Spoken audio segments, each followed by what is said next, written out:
በህመም ምክንያት አይፈታም። ይህ ወንድማችን ያልታሰበ ችግር ገጥሞታል። ይህንን ቪዲዮ ሼር፣ ኮፒ ሊንክ፣ ሪፖስት በማድረግ ጀምሩ። ይህ ወንድማችን ዘማሪ ዳዊት ይባላል። ባለትዳርና የሶስት ልጆች አባት ሲሆን በአሁኑ ሰዓት ላይ በጭንቅላት እጢ ምክንያት እየተሰቃየ ይገኛል። በአስቸኳይም ወደ ህንድ ሀገር ሄዶ እንዲታከም ተነግሮታል። እኔ ለሰው ሳልናገር በራሴ ይህንን ነገር ለመወጣት ብዙ ታገኛለሁ። አሁን ግን አልቻልኩም። በቻላችሁ ተቀሙ እንድትረዱ ለአገልግሎት እንድንሆን ለልጆች እንድንሆን ለቤተሰቦች እንድንሆን የሚያስፈልገውን ድጋፍ እንድታደርጉ እጠይቃለሁ።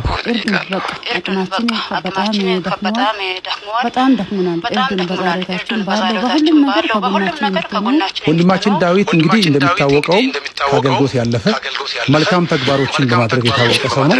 የአልበም ምርቃት በሚያደርግበት ጊዜ የቀደሙ አባቶችን፣ ዘማሪዎችን፣ አገልጋዮችን በመጥራት የሚያለብስ መልካም ተግባርን እንደ ልጅነቱ ሳይሆን ከልጅነቱ ባለፈ ሁኔታ ለሰዎች መልካም ምሳሌ የሆነ ሰው ነው። 10,074 39 60 82 ንግድ ባንክ ወንድማችን ዳግም ቆሞ እንዲያገለግልና ልጆችን እንዲያሳድግ ከእግዚአብሔር በታች ደጋግ እጃችሁን እንድትዘረጉና ይህንን ቪዲዮ ለሚረዱ ወገኖች ሼርና ኮፒ ሊንክ ሪፖስት ማድረግ እንድታደርሱ በፈጣሪ ስም በትህትና እንጠይቃችኋለን።